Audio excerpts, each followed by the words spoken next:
मान लीजिए कोई नया स्मार्टफोन बाजार में आता है। हम सब जानते हैं कि वो या तो iOS पर चलेगा या फिर एंड्रॉइड पर। दोनों के अपने अलग नियम हैं, अलग इकोसिस्टम है, और हम इस बात को लेकर पूरी तरह से सहज हैं कि हर सिस्टम अपने तरीके से काम करता है। हाँ बिल्कुल, हर फोन का अपना एक अलग ढांचा होता है। सही कहा, लेकिन जरा सोचिए, अचानक एक दिन ऐलान हो जाए कि अब से देश का हर स्मार्टफोन, चाहे वो किसी भी कंपनी का हो, सिर्फ एक ही यूनिवर्सल ऑपरेटिंग सिस्टम पर चलेगा। कोई अलग नियम नहीं, कोई अलग इकोसिस्टम नहीं। तकनीक की दुनिया में ये एक बहुत बड़ा भूचाल होगा, है ना? ये एक बहुत ही सटीक तुलना है। और तकनीक से हटकर अगर हम इसे असल जिंदगी से जोड़ें, तो 24 मार्च 2026 को गुजरात विधानसभा में कुछ ऐसा ही हुआ है। फर्क सिर्फ इतना है कि ये बदलाव हमारे फोन में नहीं, बल्कि सीधे हमारे समाज के बुनियादी कानूनी ढांचे में हुआ है। बिल्कुल, और आज के इस विस्तृत विश्लेषण में हम यही करने वाले हैं। हमारे पास कानूनी ड्राफ्ट, विश्लेषणात्मक रिपोर्ट और कुछ न्यूज आर्टिकल्स का पूरा पुलिंदा है। हम इन सब के जरिए इस ऐतिहासिक बिल की बारीकियों को समझने की कोशिश करेंगे। और ये समझना बहुत जरूरी भी है, क्योंकि अगर हम इसे व्यापक नजरिए से देखें तो गुजरात विधानसभा द्वारा यूनिफॉर्म सिविल कोड बिल 2026 यानी यूसीसी का पास होना सिर्फ एक नया कानून बनना नहीं है। ये सदियों से चले आ रहे उस सिस्टम को पूरी तरह से बदल देना है जहां विवाह, तलाक और पारिवारिक मामले व्यक्ति के धर्म के आधार पर तय होते थे। मतलब अब राज्य एक यूनिवर्सल ऑपरेटिंग सिस्टम लागू कर रहा है, और उत्तराखंड के बाद गुजरात अब देश का दूसरा ऐसा राज्य बन गया है जिसने ये कदम उठाया है। तो आइए इसके हर पहलू को समझते हैं। शुरुआत सीधे उन बुनियादी बदलावों से करते हैं जो हर घर को प्रभावित करेंगे। बिल्कुल। विवाह, तलाक और विरासत। इस नए यूनिवर्सल सिस्टम में विवाह को लेकर सबसे बड़ा नियम क्या है? सबसे बड़ा नियम ये है कि ये बिल बहुविवाह यानी एक से ज्यादा शादियां करने पर पूर्ण रूप से प्रतिबंध लगाता है। धारा 4(1) स्पष्ट रूप से कहती है कि केवल मोनोगैमी ही मान्य होगी। अच्छा, मतलब अगर पहले से कोई जीवन साथी है तो दूसरी शादी किसी भी हाल में कानूनी रूप से मान्य नहीं होगी। हाँ, एकदम अमान्य। और ये सिर्फ एक नियम नहीं है, इसके उल्लंघन पर 7 साल तक की जेल की सजा का प्रावधान किया गया है। 7 साल की जेल? वाह, ये तो एक बहुत ही गंभीर आपराधिक मामला बना दिया गया है। पारिवारिक कानूनों में इतनी सख्त सजा तो आमतौर पर देखने को नहीं मिलती। ये सख्ती ही इस कानून का मुख्य आधार है। इसके साथ ही एक और बहुत बड़ा प्रशासनिक बदलाव किया गया है। विवाह का अनिवार्य पंजीकरण। शादी होने के 60 दिनों के भीतर उसका रजिस्ट्रेशन कराना हर हाल में जरूरी है। 60 दिन? और अगर कोई ऐसा नहीं करता है तो क्या होगा? तो उस पर 10,000 रुपए का जुर्माना लगाया जाएगा। अरे बाप रे, यहाँ मुझे थोड़ा रोक कर एक बात पूछनी है। मतलब भारत जैसे देश में जहाँ शादियां अक्सर दूर दराज के गांवों में बिना किसी कागजी कार्रवाई के सिर्फ धार्मिक रीति रिवाजों से हो जाती हैं, वहां अचानक 60 दिन की डेडलाइन और 10,000 का जुर्माना लागू कर देना, क्या ये सच में व्यवहारिक है? ये सवाल बहुत से लोग पूछ रहे हैं, है ना? ऐसा लग रहा है जैसे राज्य सरकार एक झटके में सदियों पुरानी परंपराओं को एक कड़े ब्यूरोक्रेटिक साँचे में फिट करने की कोशिश कर रही है। मतलब ये सब लोगों को डराने के लिए है या इसके पीछे कोई और तर्क है? देखो, ऊपरी तौर पर देखने में ये एक ब्यूरोक्रेटिक बोझ लग सकता है, लेकिन राज्य सरकार, खासकर मुख्यमंत्री भूपेंद्र पटेल और गृह मंत्री हर्ष संघवी का तर्क है कि इस पूरे ढांचे का एकमात्र लक्ष्य जेंडर जस्टिस यानी लैंगिक न्याय है। Gender justice? वो कैसे? जब हम पूछते हैं कि पंजीकरण अनिवार्य क्यों है, तो उसका कारण ये है कि बिना कागजी सबूत के धोखाधड़ी वाली शादियां बहुत आसानी से हो जाती हैं। कई बार महिलाओं को उनके अधिकारों से सिर्फ इसलिए वंचित कर दिया जाता है क्योंकि वे साबित ही नहीं कर पाती कि उनकी कानूनी रूप से शादी हुई थी। अनिवार्य पंजीकरण उस लूप होल को खत्म कर देता है। अच्छा, अब समझ में आया। और शायद यही लॉजिक तलाक के नियमों पर भी लागू होता है। मैंने रिपोर्ट्स में देखा कि अब कोर्ट के बाहर तलाक देना पूरी तरह से गैर कानूनी कर दिया गया है। एकदम सही। अब किसी भी समुदाय की अपनी कोई भी धार्मिक परंपरा हो, तलाक केवल और केवल अदालत के माध्यम से ही मंजूर किया जाएगा। तो अगर कोई अपनी मर्जी से या किसी पंचायत या समुदाय के नियमों के तहत कोर्ट के बाहर तलाक देता है तो क्या होगा? तो उसे 3 साल तक की जेल हो सकती है। सरकार का सीधा तर्क है कि इससे महिलाओं को अचानक बेघर या बेसहारा होने से बचाया जा सकेगा। साथ ही महिलाओं को बिना किसी शर्त के पुनर्विवाह का स्पष्ट अधिकार भी दिया गया है। ये तो बहुत बड़ा बदलाव है। और विरासत के मामले में भी ये ड्राफ्ट काफी दखल देता है ना। मैंने पढ़ा कि सभी धर्मों में बेटे और बेटियों के लिए संपत्ति में समान अधिकार की बात कही गई है। हाँ, जो कि एक बहुत ही क्रांतिकारी कदम है। यहाँ सबसे दिलचस्प बात यह है कि कैसे राज्य अब धर्म को एक तरफ रखकर सीधे तौर पर नागरिक अधिकारों पर अपना फोकस कर रहा है। संपत्ति के मामले में ऐतिहासिक रूप से महिलाओं के साथ भेदभाव होता रहा है। बिल्कुल, सदियों से ऐसा ही चला आ रहा है। हाँ, लेकिन अब कानून कह रहा है कि आपका धर्म कोई भी हो, संपत्ति का बंटवारा लैंगिक समानता के आधार पर ही होगा। समानता और जेंडर जस्टिस का ये तर्क तब तक तो बहुत मजबूत लगता है जब तक बात पारंपरिक विवाह की हो रही है, लेकिन यहाँ ये मुद्दा सच में बहुत दिलचस्प हो जाता है जब हम इस बिल के उस हिस्से पर आते हैं जिसने शायद सबसे ज्यादा सुर्खियां बटोरी हैं। आप लिव इन रिलेशनशिप्स की बात कर रहे हैं? बिल्कुल। विवाह तो एक पुरानी संस्था है, लेकिन लिव इन तो पूरी तरह से एक आधुनिक विचार है ना? जहां दो लोग जानबूझकर विवाह की कानूनी औपचारिकताओं से बचना चाहते हैं, लेकिन राज्य ने वहां भी अपनी एंट्री मार ली है। ये इस पूरे बिल का सबसे विवादास्पद अध्याय है। यह साबित करता है कि राज्य का दायरा अब सिर्फ उन लोगों तक सीमित नहीं है जो शादी के बंधन में बंधना चाहते हैं। बिल लिव इन रिलेशनशिप को परिभाषित करता है, एक पुरुष और महिला का साथ रहना जो विवाह की प्रकृति का हो। और सबसे चौंकाने वाली बात यह है कि लिव इन में रहने वालों के लिए भी रजिस्ट्रेशन अनिवार्य कर दिया गया है। अनिवार्य नहीं, बल्कि इसकी समय सीमा बहुत कड़ी है। अगर कोई कपल साथ रहना शुरू करता है तो उन्हें सिर्फ 1 महीने के भीतर रजिस्ट्रार को अपना बयान सौंपना होगा। सिर्फ 1 महीना? और अगर वैसा नहीं करते हैं? अगर वे 1 महीने के अंदर खुद को रजिस्टर नहीं कराते हैं तो सीधे 3 महीने तक की जेल या 10,000 रुपए का जुर्माना हो सकता है। वाओ, ये तो बहुत सख्त है। और इतना ही नहीं, अगर रजिस्ट्रेशन के दौरान जानबूझकर कोई गलत जानकारी दी गई तो जुर्माना बढ़कर 25,000 रुपए हो जाता है। मैं इस पूरी प्रक्रिया को समझने की कोशिश कर रहा हूँ। मैं यहाँ एक तुलना करना चाहूंगा। ऐसा लग रहा है जैसे राज्य अब एक सख्त मकान मालिक की भूमिका में आ गया है, जो हाथ में रजिस्टर लेकर खड़ा है और जानना चाहता है कि घर के अंदर बेडरूम में कौन रह रहा है। ये काफी हद तक सही उपमा है। मतलब 2 बालिग इंसान जो अपनी मर्जी से साथ रहने का फैसला करते हैं, उन्हें सिर्फ एक फॉर्म न भरने के लिए क्रिमिनल बनाकर जेल में डाल देना, क्या ये राज्य का लोगों की निजी जिंदगी में जरूरत से ज्यादा दखल नहीं है? इस चिंता को पूरी तरह से समझा जा सकता है, लेकिन अगर हम इस कानून के काम करने के तरीके यानी इसके मैकेनिज्म को समझें तो सरकार का तर्क कुछ और ही है। ये सिस्टम ऐसा नहीं है कि पुलिस घर घर जाकर दरवाजे खटखटाएगी और पूछेगी कि आप लिव इन में हैं या नहीं। तो फिर ये लागू कैसे होगा? इसे एक कंप्लायंस बेस्ड सिस्टम यानी अनुपालन आधारित प्रणाली के रूप में डिजाइन किया गया है। इसका मतलब है कि कार्रवाई तब होगी जब कोई शिकायत रजिस्ट्रार के पास पहुंचेगी। लेकिन यही तो सबसे बड़ा खतरा है। हमारे समाज की सच्चाई हम सब जानते हैं।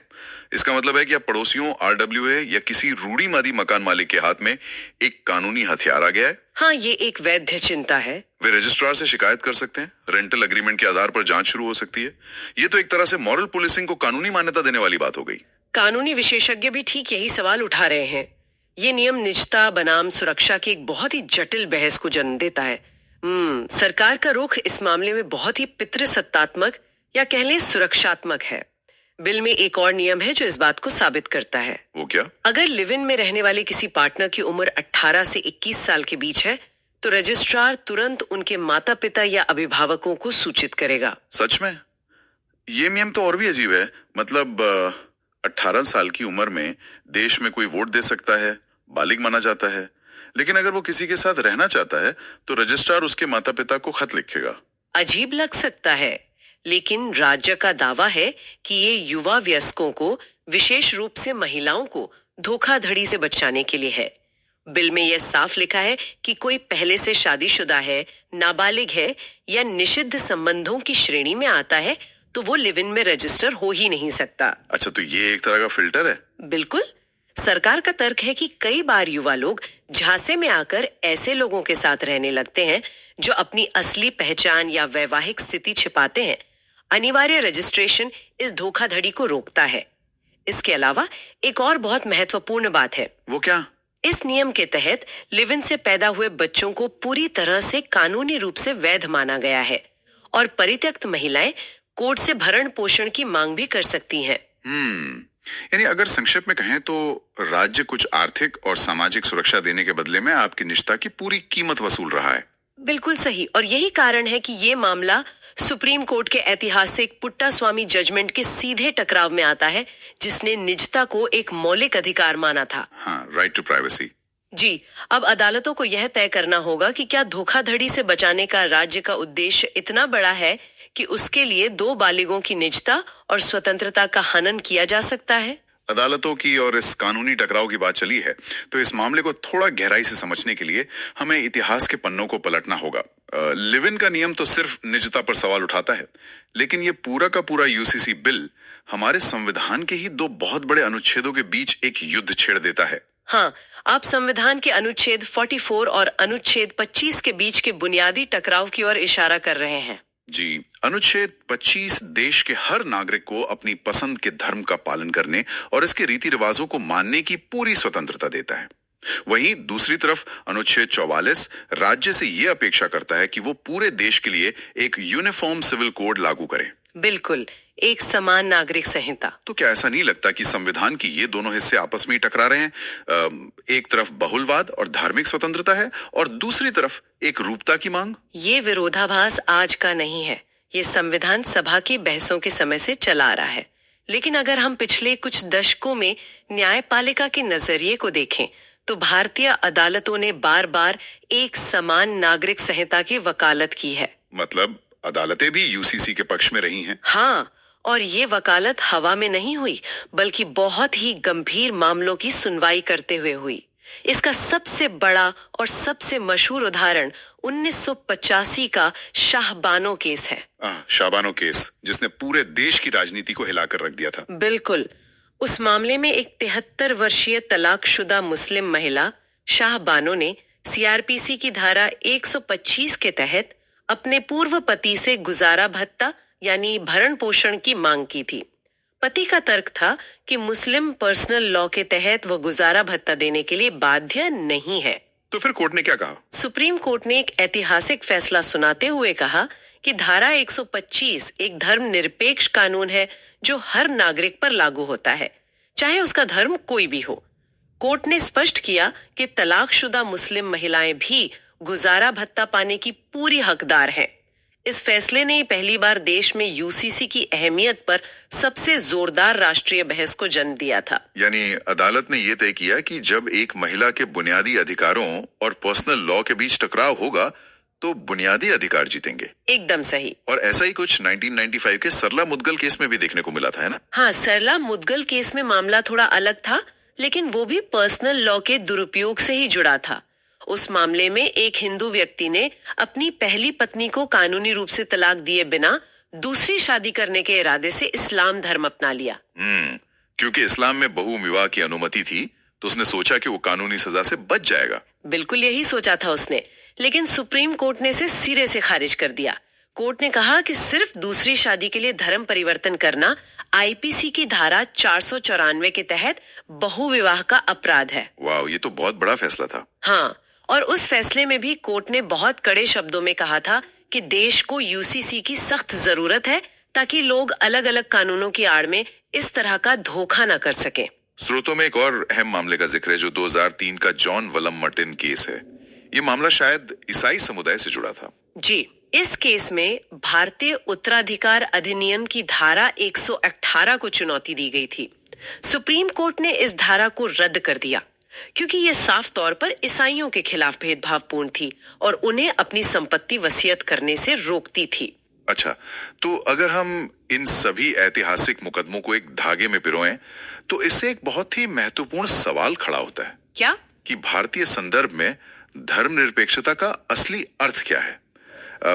क्या धर्मनिरपेक्षता का मतलब सिर्फ ये है कि राज्य किसी भी धर्म में दखल ना दे और सब कुछ उनके हाल पर छोड़ दे, या फिर इसका मतलब ये है कि राज्य हर नागरिक को बिल्कुल एक समान कानूनी अधिकार और सुरक्षा की गारंटी दे? ये बहुत ही गहरा सवाल है और शायद यही पर डॉक्टर BR अम्बेडकर का संवैधानिक नैतिकता का सिद्धांत प्रासंगिक हो जाता है। संवैधानिक नैतिकता? हाँ, डॉक्टर अम्बेडकर का स्पष्ट मानना था कि कोई भी धार्मिक या सामाजिक प्रथा संविधान से ऊपर नहीं हो सकती। अगर कोई प्रथा किसी नागरिक के साथ, विशेषकर महिलाओं के साथ भेदभाव करती है, तो वहां संवैधानिक नैतिकता को लागू होना ही चाहिए और समानता को प्राथमिकता मिलनी चाहिए। तो इस सब का असल में क्या मतलब है?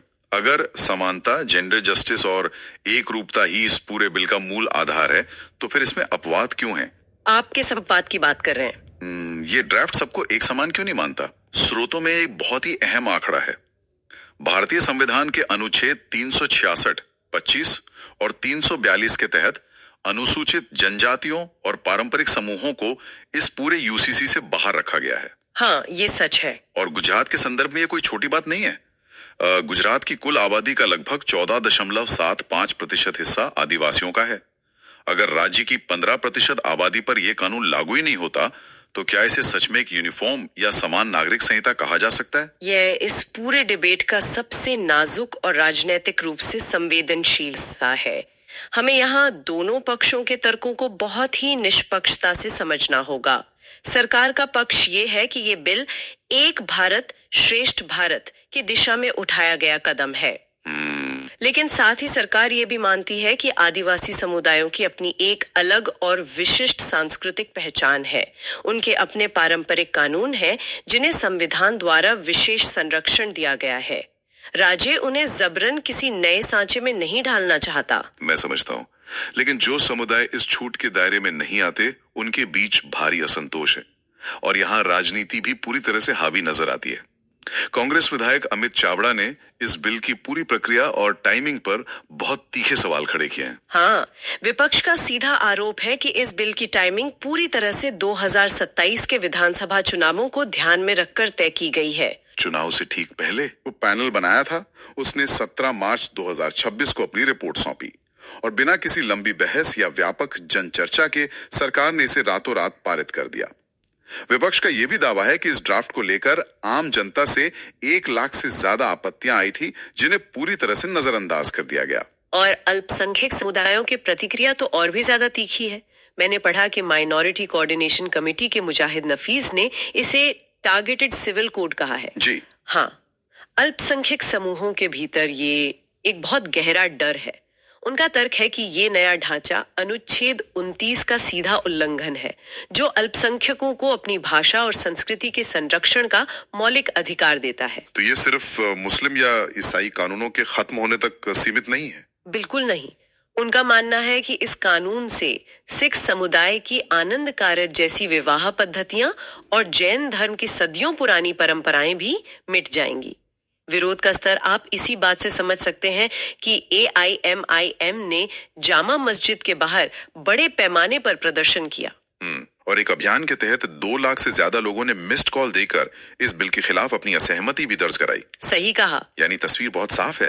एक तरफ सरकार का मजबूत तर्क है कि महिलाओं को समान अधिकार देने और सामाजिक कुरीतियों को खत्म करने के लिए ये कड़वी लेकिन जरूरी दवा है। हाँ। और दूसरी तरफ अल्पसंख्यकों का ये डर है कि एक रूपता के नाम पर उनकी पहचान मिटाई जा रही है और राजनीतिक विश्लेषकों का मानना है कि इसके पीछे चुनावी गणित काम कर रहा है। और इन सब के बीच एक और पैटर्न उभर कर आ रहा है जो पूरे देश के लिए बहुत महत्वपूर्ण है। वो क्या? अलग अलग राज्य इस एक रूपता को अपने अपने तरीके से परिभाषित कर रहे हैं।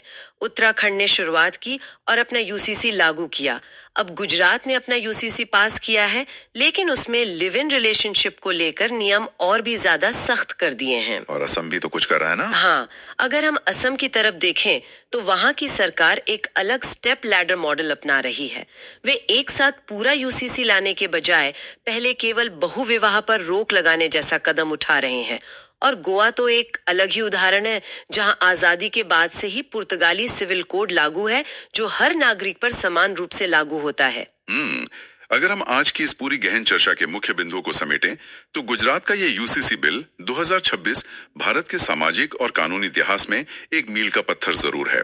ये बिल व्यक्तिगत कानूनों को धर्म के दायरे से निकालकर राज्य के प्रशासनिक नियंत्रण में लाता है। बिल्कुल। महिलाओं के लिए संपत्ति में समान अधिकार और तलाक के स्पष्ट नियम जेंडर जस्टिस की दिशा में एक बड़ा कदम है।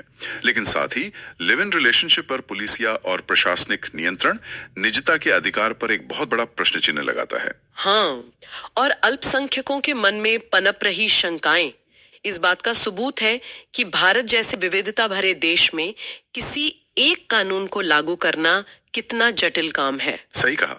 और ये जटिलता भविष्य में और बढ़ने वाली है, इस पूरी चर्चा के बाद एक बहुत ही बुनियादी सवाल खड़ा होता है जिस पे गहराई से सोचने की जरूरत है। वो क्या सवाल है? अगर हर राज्य अपना अलग यूसीसी ड्राफ्ट कर रहा है, उत्तराखंड का अपना मॉडल है, गुजरात का अपना मॉडल है, असम का अपना अलग तरीका है, तो क्या हम वास्तव में पूरे देश के लिए एक यूनिफॉर्म यानी एक समान सिविल कोड की तरफ बढ़ रहे हैं? या फिर हम सिर्फ राज्य स्तर के अलग अलग व्यक्तिगत कानूनों का एक नया पैचवर्क तैयार कर रहे हैं जो पहले से मौजूद उलझनों को सुलझाने के बजाय भविष्य में और भी ज्यादा कानूनी भ्रम और टकराव पैदा करेगा? ये सच में एक बहुत ही विचारोत्तेजक बिंदु है। हमने शुरुआत में स्मार्टफोन के ऑपरेटिंग सिस्टम की बात की थी। ऐसा लग रहा है कि हम एक यूनिवर्सल ऑपरेटिंग सिस्टम की तरफ नहीं जा रहे हैं, बल्कि हर राज्य अपना खुद का एक कस्टम रोम तैयार कर रहा है। बिल्कुल। बाहर से देखने में शायद सब एक जैसे लगे, लेकिन हर राज्य के भीतर के नियम, उसके कोड अलग होंगे। क्या ये वास्तव में एक रूपता है, या फिर ये हमारी उसी पुरानी विविधता का एक नया और ज्यादा जटिल रूप है? इस बड़े सवाल को हम आज यहीं खुला छोड़ देते हैं ताकि सुनने वाले भी इस पर खुद विचार कर सकें। बिल्कुल, सोचने वाली बात है। तो आज की इस गहन चर्चा में हमारे साथ जुड़ने के लिए बहुत बहुत शुक्रिया। सुरक्षित रहें और ऐसे ही सवाल पूछते रहें।